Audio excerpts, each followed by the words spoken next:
What's the moment that made you decide being nice wasn't working anymore? I used to be the person everyone called when they needed something, the one who would drop everything to help a friend move or stay late at work to finish someone else's project. My boss would text me at 11 p.m. and I'd respond immediately. I'd cover shifts when coworkers called in sick. I'd volunteer for the projects nobody wanted. I was raised to believe kindness would always come back to you. For 5 years at Davidson Media, I was the first to arrive and last to leave. I helped my coworkers meet their deadlines. I brought coffee for the team when everyone was stressed. I even let my boss Diane take credit for my ideas during presentations because she said it would look better coming from management.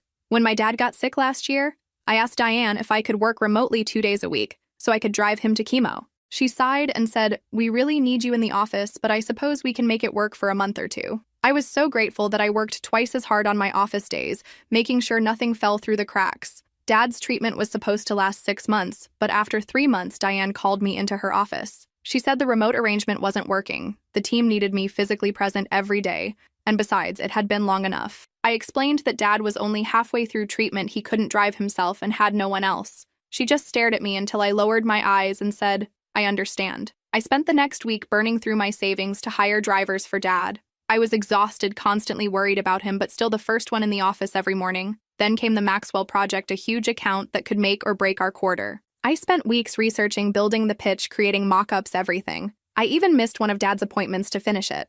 The day before the presentation, Diane asked to see my materials. I handed over everything, including my presentation notes. The next morning, I arrived early, excited to present my work, only to find the conference room already full. Diane was at the head of the table, showing my slides to the clients.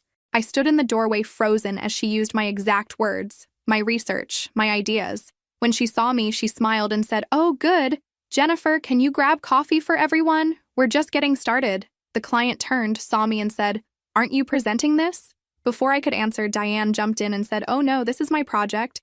Jennifer just helped with some research." I got the coffee. I stood in the back of the room and watched as she was praised for my work. The client loved it. They signed a 3-year contract, the biggest in company history. When the executives came down to congratulate the team, Diane accepted all the praise. She got a bonus. She got a promotion. I got a $50 gift card to Starbucks. That night, Dad called. He'd fallen trying to get from the taxi to his front door. He had been lying on the ground for 20 minutes before a neighbor found him. If I had been there, I kept thinking if I had just been there. 2 days later, the company held a celebration for the Maxwell deal. Diane was given an award. I stood and clapped with everyone else. Then came the announcement that made everything stop. Diane would now head up a new division created specifically for the Maxwell account, and she needed a strong team. She spent 10 minutes talking about the qualities she was looking for, then announced her first hire, Ryan, the guy who had been with the company for 6 months and hadn't contributed a single thing to the project. I sat there stunned as everyone congratulated him. Then Diane looked at me and said, "Jennifer, I need those quarterly reports by end of day. I know you won't let me down." Something broke inside me. 5 years. 5 years of saying yes, of staying late, of missing time with my sick father. 5 years of watching others take credit for my work. 5 years of being nice. I stood up, walked to the bathroom, and stared at myself in the mirror. My hands were shaking. I barely recognized the woman looking back at me. That was the moment. That exact moment when I decided being nice wasn't working anymore. I walked back into that celebration with a strange calm I'd never felt before. It was like watching myself from outside my body. As I approached Diane, who was laughing with the executives about plans for the new division, without thinking, I tapped her on the shoulder and said, "I need to speak with you right now." She gave me that patronizing smile, the one that said, "Not now. Sweetie, the adults are talking." But I didn't move. I just stared at her until her smile faltered. "Fine. Jennifer, what is it?" she said with clear annoyance. "I think we should discuss this privately," I said, my voice steadier than I expected. Everyone was looking at us now. She couldn't dismiss me without making a scene, so she followed me to a quiet corner. "What's so urgent that it couldn't wait?" she asked, checking her watch like my time was worthless. "I want to know why Ryan is being moved to the Maxwell team. When I created the entire presentation, the research, the pitch, everything." Diane's eyes narrowed just slightly before that fake smile returned. "Jennifer, we've discussed this. It was a team effort. And as your manager, I decided how to allocate the resources." I felt something bubbling inside me, something hot and unfamiliar anger. "I'm not talking about the presentation anymore. I'm talking about the team assignments for the account I developed. I deserve to be on that team." She laughed. Actually laughed. "Deserving has nothing to do with it. Ryan has the right presence for client-facing roles. You're more of a behind-the-scenes person, Jennifer. And that's where you excel, behind the scenes." I repeated slowly. "Do you mean doing all the work while others take the credit?" Her face hardened. Watch your tone. This isn't productive. Let's talk when you've calmed down.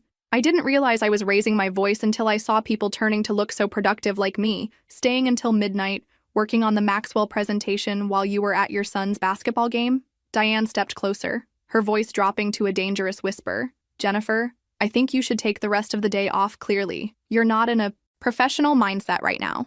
I almost did it. I almost backed down, apologized, and scurried away like I always did, but then my phone buzzed with a text from the hospital. Dad had been admitted after his fall, more serious than they initially thought possible. Internal bleeding. I looked up at Diane. I'm not taking the day off. I'm quitting. Her eyes widened. What? I quit? I'm done being your workhorse. I'm done watching you take credit for my ideas. I'm done sacrificing my family for this job where I'm not valued or respected. She switched tactics instantly, her voice softening. Jennifer, don't be hasty. You're upset. I understand, but you're a valuable member of the team. I almost laughed the first time you've ever said that to me, is when I'm quitting. People were definitely staring now. One of the executives was walking over, looking concerned. Is everything okay over here? He asked. No, it's not. I said before Diane could speak, I've just resigned because I'm tired of having my work stolen by my manager. The entire Maxwell presentation was mine. Every slide, every word, every concept. But Diane presented it as her own. The executive, Ted Wilson, looked surprised. Jennifer, these are serious accusations. They're not accusations, they're facts, I said, feeling strangely powerful.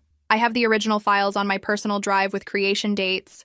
I have emails where I sent drafts to Diane. I even have the research notes in my handwriting. Diane's face had gone pale. This is ridiculous. She's being emotional because of personal issues. Her father is sick and she's not handling the stress. Well, I felt a flash of rage at her using my father's illness against me. That was it, the final straw. I pulled out my phone, opened my email, and forwarded something to Ted's address. You'll find I just sent you the original presentation with all my notes, including the comments where Diane specifically asked me to remove my name from the presenter section. You'll also find the recording I made of our conversation last month where she told me, and I quote, just do the work and let me handle the client. I need this win for my promotion. I hadn't actually planned to send that recording. I'd made it for my own sanity to remind myself I wasn't crazy, but now it felt like divine intervention that I had it. Diane's mouth opened and closed like a fish. Ted checked his phone, his expression changing as he opened the email. Jennifer, let's discuss this in my office, he said quietly. I shook my head. I'm done discussing. I'm done working here. I'm done being nice. I have to go to the hospital. My dad needs me. I'll email HR my resignation. I turned to walk away when Ted said, wait, this is concerning information. We need to address this. I looked back at them. Diane's face was a mixture of shock and fury. Ted looked genuinely troubled. Address it however you want. I said I won't be here. As I walked toward the exit, I heard my name being called by several people, but I didn't turn around. I just kept walking past the shocked faces of coworkers who had never seen nice, accommodating Jennifer stand up for herself outside the building. I took a deep breath. It felt like the first real breath I'd taken in 5 years. I got in my car and drove straight to the hospital. Dad was pale against the white sheets, but he smiled when he saw me. Hey, kiddo, shouldn't you be at work? I took his hand. They can manage without me. I'm where I need to be over the next few days. While Dad recovered, I got dozens of calls and texts from coworkers, some expressing shock, others support. A few even shared stories of how Diane had taken advantage of their work too. I ignored most of them, focusing on Dad and what would come next. A week later, while Dad was napping in his hospital room, I finally checked my email. There was a message from Ted Wilson asking me to call him when I had a moment. Curious, I stepped into the hallway and dialed his number. Jennifer, thank you for calling, he said, sounding genuinely relieved. I've been hoping to speak with you. What can I do for you, Ted? I asked professionally. Even though I no longer worked there after reviewing the materials you sent and conducting several interviews, we've terminated Diane's employment. Her actions constituted a clear violation of our ethics policy. I hadn't expected that. Oh, I said, not knowing what else to say, he continued. We'd like to offer you her position. I nearly dropped the phone. What? The Maxwell team needs a leader. Someone who knows the account inside and out. Someone who did the actual work. That someone is you. I leaned against the wall, trying to process this. The promotion Diane had gotten was now being offered to me. I appreciate the offer, Ted, but I'm not sure I want to come back. There was a pause. Then Ted said, we're prepared to offer a significant compensation increase, full remote work options for your family situation, and back pay for the bonus Diane received for your work. I thought about Dad, about the medical bills piling up, about the fact that despite everything I did, enjoy the creative aspects. of my job, just not the way I'd been treated. What about the company culture that allowed this to happen in the first place? I asked, why didn't anyone notice or speak up before now? Ted sighed. That's a fair question, and one we're addressing company-wide. We've started a review of all management practices and reporting structures. I won't pretend we didn't fail you, Jennifer, but I'm asking for the chance to make it right. I told him I needed time to think. Would he be open to meeting in person to discuss specific terms? He agreed immediately. That night, I sat beside Dad's bed as he slept. Thinking about what to do going back seemed impossible after my dramatic exit, but starting over somewhere else during Dad's illness also seemed daunting. Dad woke up and caught me deep in thought. Penny, for your thoughts. I told him everything about Diane, about quitting, about the job offer. He listened carefully, as he always did when I finished. He asked me, "What do you want to do, sweetie?" "I don't know." Admitted, part of me wants to go back and show them I can lead without becoming like Diane. Part of me wants to walk away and start fresh. He nodded, both valid. But let me ask you this. When did you feel most like yourself this past week? I thought about it when I finally stood up to Diane, when I stopped being a doormat. Exactly. He said, you don't have to decide whether to take the job right now. But whatever you choose, don't go back to being the old Jennifer, the one who let people walk all over her. I met with Ted the next day and laid out my conditions: full remote work flexibility during Dad's treatment, a team of my choosing, and most importantly, a company-wide attribution policy, ensuring people received credit for their work. To my surprise, he agreed to everything. I started my new role the following month, working primarily from Dad's house. While he recovered, the team respected me because I respected them. We completed the first phase of the Maxwell project ahead of schedule and under budget. It wasn't always smooth sailing. Some people who had known the old Jennifer tried to take advantage, assuming I'd still be a pushover. They learned quickly that while I was fair, I was no longer a doormat. 6 months later, Dad finished his treatment. The doctors were cautiously optimistic he was on the mend. I had proven myself as a leader and even received a company-wide innovation award for a new campaign approach. One evening, as I was finishing work, Dad came into the home office I'd set up in his spare room. "You know what I was thinking about today?" "What's that?" I asked. "Closing my laptop that day at the hospital when you came in after quitting, there was something different about you. Like a weight had been lifted." I smiled. "I remember he sat down across from me before that day. I was worried about you more than myself, worried you were letting life happen to you instead of making choices. It took me getting sick for you to finally put yourself first." Tears pricked my eyes. "I'm sorry it took that long." He reached over and squeezed my hand. "Don't be. We all learn our lessons when we're ready to learn them. I'm just glad you learned this one, while I'm still around to see it." We sat in comfortable silence for a moment before he added, "Your mother would be proud of you. She never took crap from anyone either." That made me laugh. Mom certainly wasn't a pushover. Late that night, I found myself thinking about the person I used to be, always saying yes, always accommodating everyone else's needs before my own. I didn't hate that person. She was kind and well-intentioned, but she was also afraid of conflict, afraid of disapproval, afraid of standing alone. The woman I'd become wasn't fearless, but she faced her fears. She set boundaries. She demanded respect, and strangely enough, she received it far more often than the woman who had begged for it. The following week, I received an email from Ryan. Of all people, he'd been reassigned after I took over, and was now working under another manager who apparently made Diane look positively angelic in comparison. The email was asking if I had any openings on my team. He'd heard I was a fair boss who gave credit where it was due. I stared at the email for a long time, thinking about how desperate I had been for recognition, how I would have jumped at any chance to work for someone who valued me. Part of me wanted to ignore the email to let him feel what I had felt, but that wasn't who I wanted to be either. Nice didn't mean being a pushover, but it also didn't mean being vindictive. I replied, offering him an interview, not promising anything, but giving him the chance I wished someone had given me. Dad saw the email over my shoulder as he brought me coffee. "You're a better person than I am," he chuckled. I'd have told him to kick rocks. I laughed. Maybe I am, maybe I'm not, but I know I can be kind without being a doormat. Now I decide where my boundaries are. Not everyone else exactly, he said, raising his coffee mug in a toast to boundaries. "And the daughter who finally found hers?" I clinked my mug against his. "To boundaries," I echoed, "and to not confusing kindness with weakness."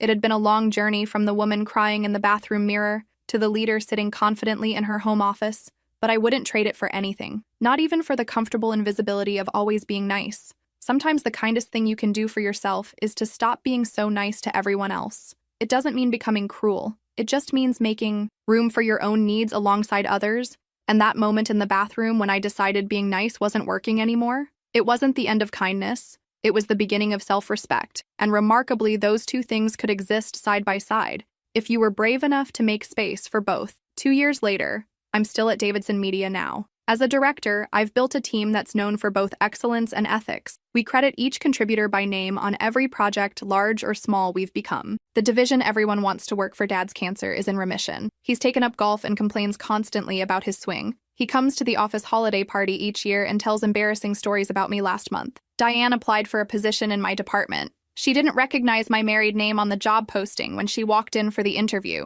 and saw me. Her face went through about 5 emotions. In 3 seconds, I conducted the interview professionally, asked relevant questions, and thanked her for her time. I didn't hire her, not out of revenge, but because there were better candidates, people who valued collaboration and integrity as she was leaving. She paused at the door. "You've changed, Jennifer." I smiled. "Yes, I have. Thank you for noticing." She looked confused.